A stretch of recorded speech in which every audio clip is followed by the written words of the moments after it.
Matthew 24, starting in verse 1. Yeshua went out and departed from the temple, and his disciples came to him for to show him the buildings of the temple.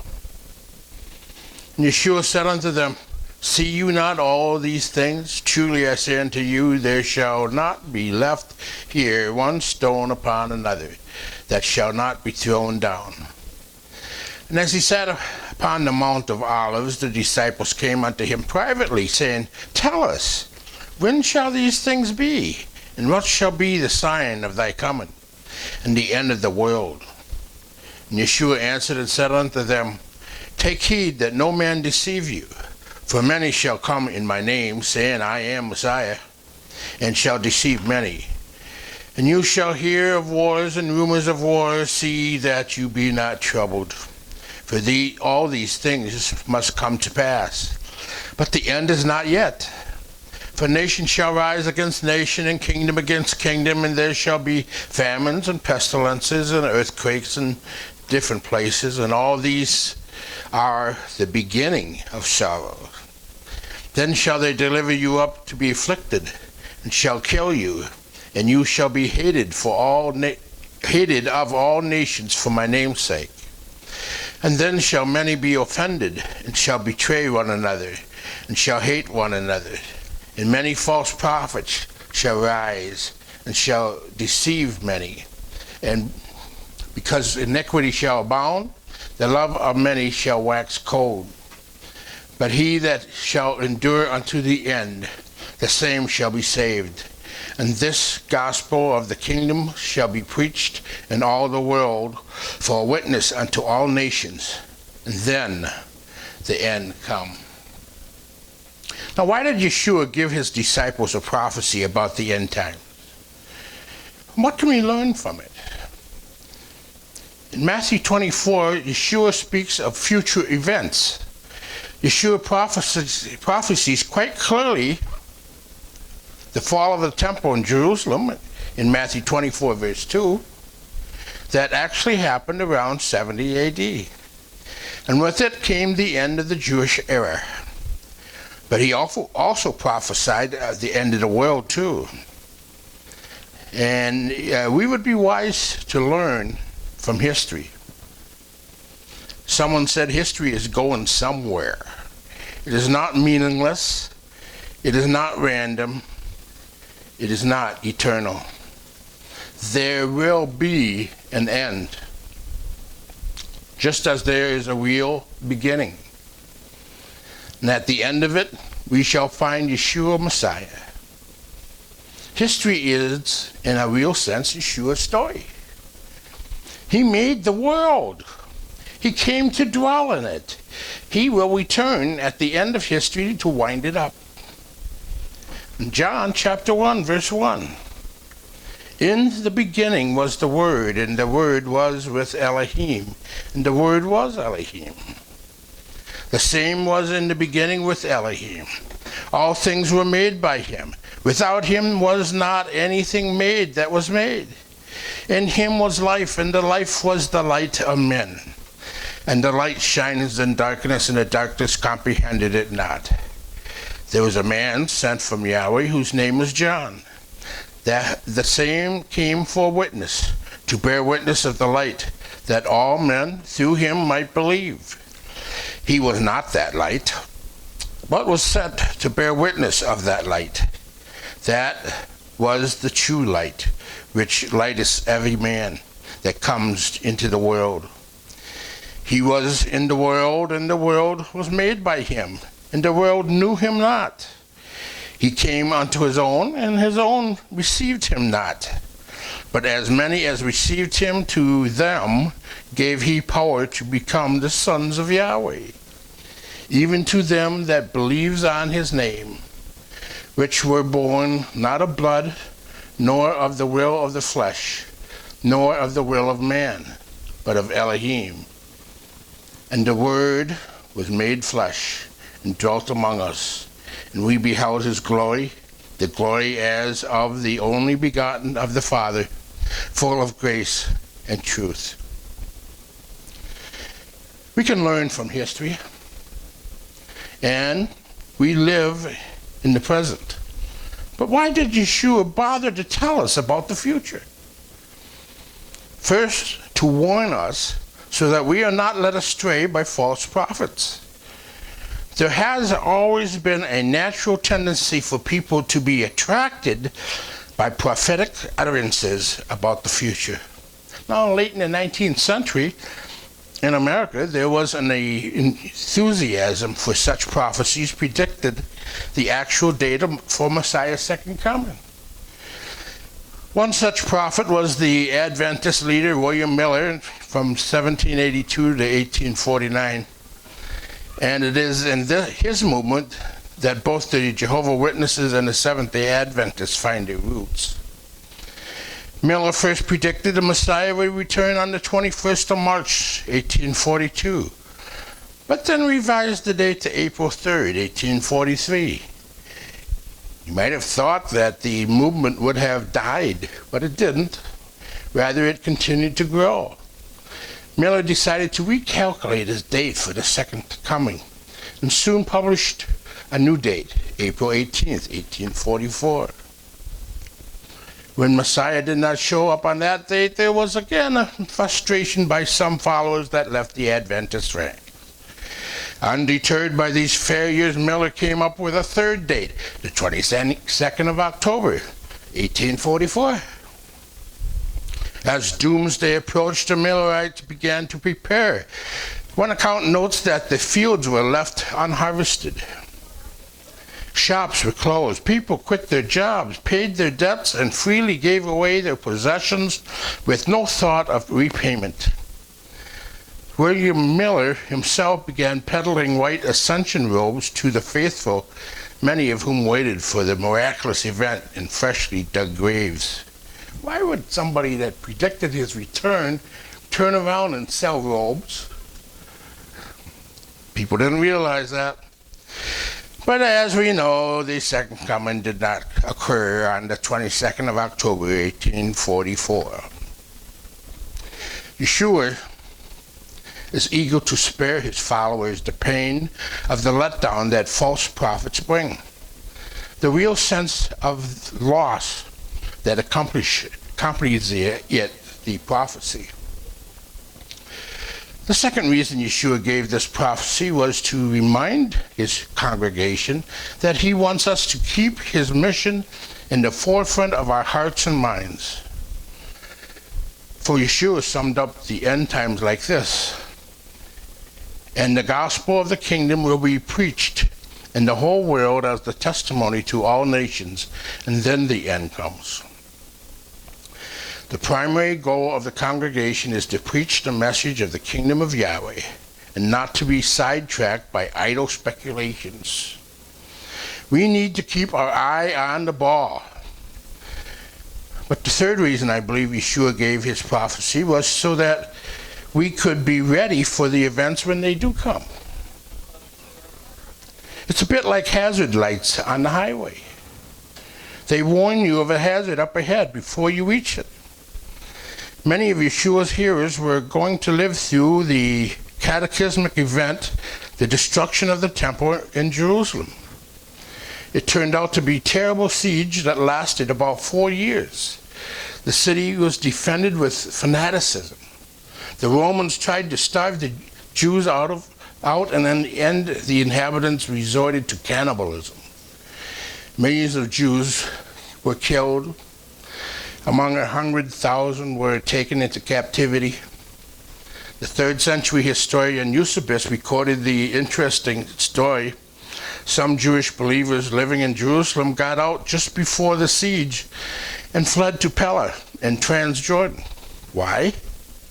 The reason for Eusebius gives is that they left in response to an oracle given by a revelation. Were they simply heeding Yeshua's words? Yeshua gave us prophecy so that we will not be led astray by false prophets. And as we see cataclysmic events around us, it's easy to take our eye off the ball.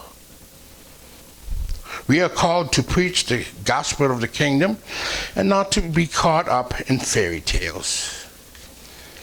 Martin Luther once reputed to have said, "If I knew Christ was coming tomorrow, I would still plant an apple tree." And finally, we need to be ready for the future. There will be an end to this world. Not by our own doing, but when Yahweh's time is right. We don't need to worry. It is in Yahweh's hands. But the question is, will we be ready for it? Matthew 24:36. But of that day and hour knows no man, no, not even the angels of heaven, but my Father only. He meant that. But as the days of Noah were, so shall also the coming of the Son of Man be. For as in the days that were before the flood, they were eating and drinking, marrying and giving in marriage, until that day Noah entered into the ark, and knew not until the flood came and took them all away. So shall also be the coming of the Son of Man be. Then shall two be in the field, one shall be taken and the other left. Two women shall be grinding at the mill, one will be taken, the other left. Watch therefore, for you know not what hour your master does come.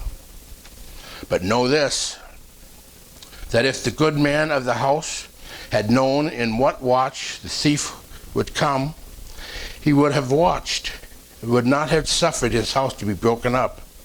Therefore, be you also ready, for in such an hour as you think not, the Son of Man comes. So how should we live in the end times? Therefore keep watch, because you do not know what day your master will come. Matthew 24:42. In the 19th century in America, there was a wave of euthanism, and the prophecies predicted the actual date of Christ's second coming. At the start, I told you about it, an Adventist leader, William Miller. And it's in his movement that both the Seventh-day and the Jehovah's Witness had their roots.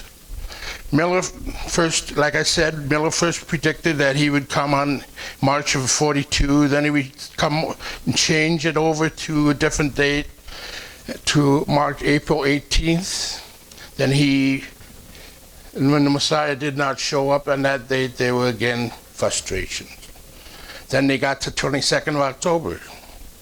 The date was publicized in the Millerite publication, True Midnight Cry. And the third date, surprisingly, rallied his followers.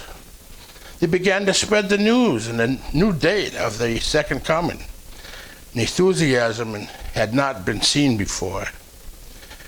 Churches which did not accept this message were denounced as agents of Babylon and the devil. And despite the opposition from established mainland religious groups, thousands of people, including many clergy, began to defect to the Millerite cult. As doomsday approached, the Millerites began to prepare, just like I said.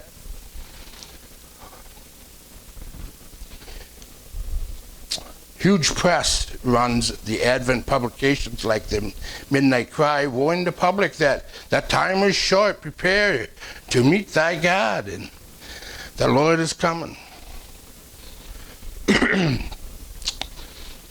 William Miller himself began selling things.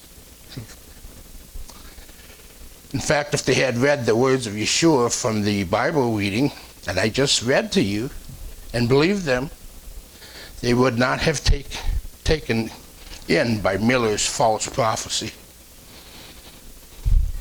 Having the advantage of time, I am amazed that Hal Lindsey's The Late Great Planet Earth ever made the bestseller list in the 70s. It can now be seen off beam, but predictions about the end time, like horoscopes, are exceedingly popular. It's interesting that Yeshua refused to be drawn into speculation about the end times. So what are we to do about the end times? We are simply to be ready. Yeshua, speaking about the second coming, said this in Matthew 24:36, but of that day and hour knows no man, not the angels in heaven, but my Father only. Matthew 24:42, watch therefore, for you know not what hour your master does come. It is the time we look forward to Messiah's second coming. But as I reflected on the meaning of his coming, I found myself drawn to three ideas in the gospel passage. Ideas that I think are useful to think about.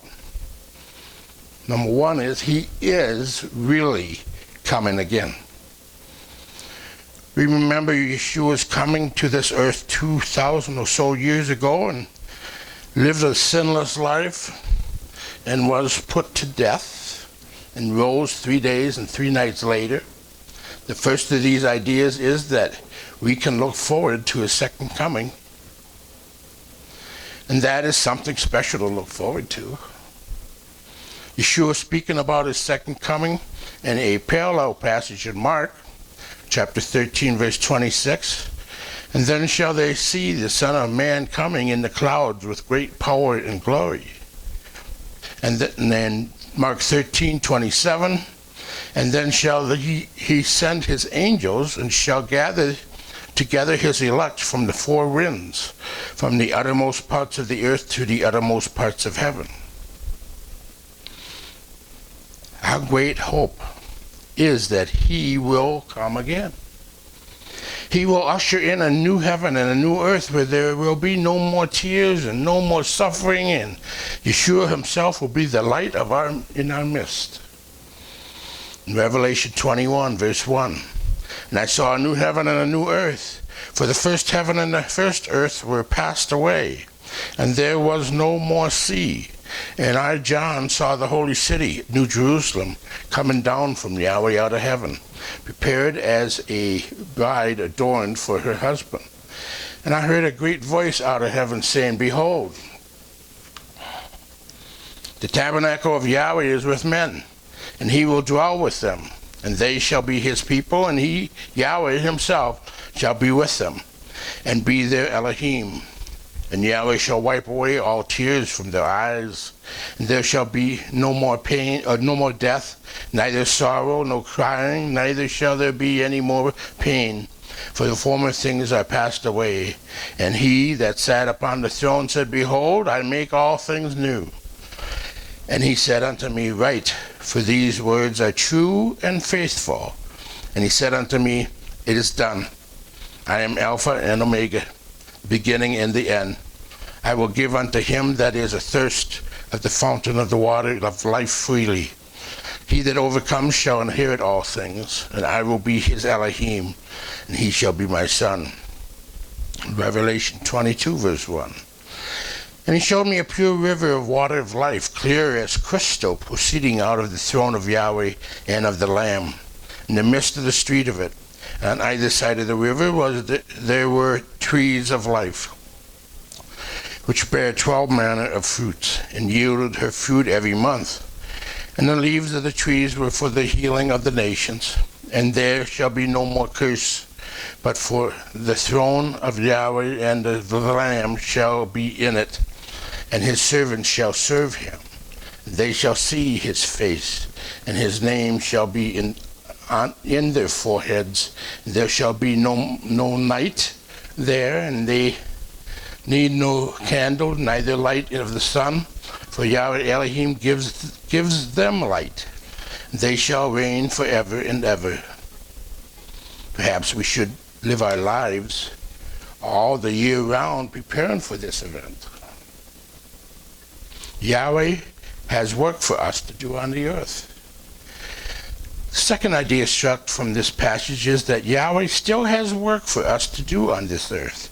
We are called to live our life in our communities, loving our neighbors as ourselves and sharing the good news of Yahweh's kingdom and his Messiah with our neighbors. Just like I told you about last Sabbath, about being a walking, talking sermon representing Yahweh, to the strangers that we have out there. Perhaps we're the only Bible they're going to see. In our gospel reading today, Yeshua had this to say about the time in which we are living, leading up to the second coming. In Matthew 24, verse 42, watch, therefore, for you know not what hour your master does come. But know this, that if the good man of the house had known in what watch the thief would come, he would have watched and would not have suffered his house to be broken.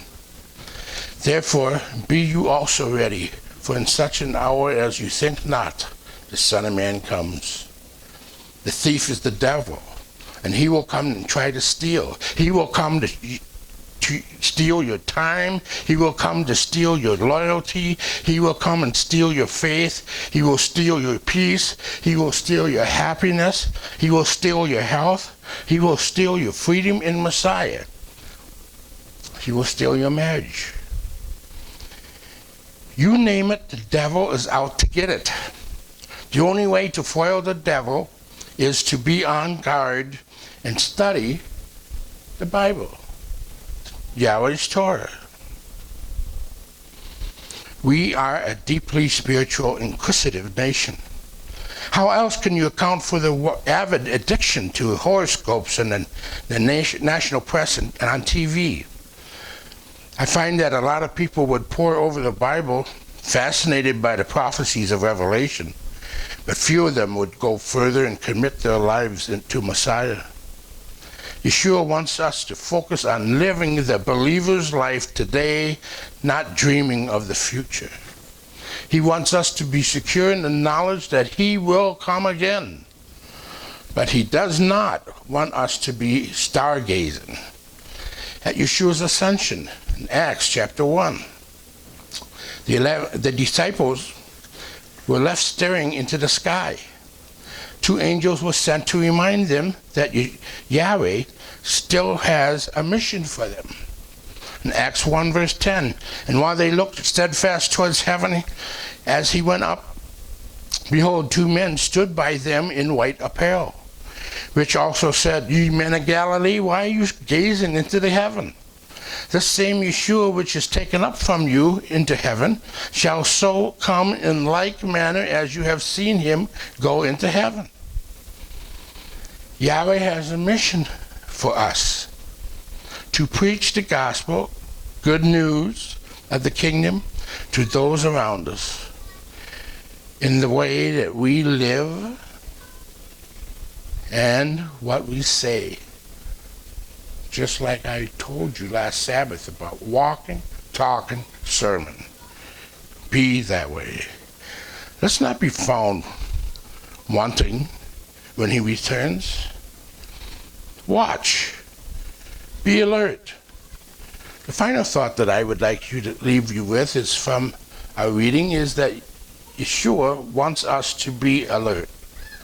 He wants us to be so well schooled in the scripture that we cannot be taken in by false prophets as the Millerites were 150 or so years ago. Challenge everything you hear from the pulpit. Ask yourself the question, does what is being preached coincide with scripture? This gospel passage is a challenge to carefully mull over what we hear from our pulpits. Our gospel reading encourages us to know that one day Yeshua will return, that Yeshua wants us to go on living as if he was coming tomorrow, and as they say in the military, be on red alert. If he came tomorrow, would you be embarrassed by what he would find you doing? And Yeshua wants us to be on guard against being led astray by false prophets and teachers. Study his word. Be able to say, that doesn't sound right. And where is that found in the Bible? And look into it. May Yahweh bless you with wisdom and eyes to see his truth. Yahweh bless.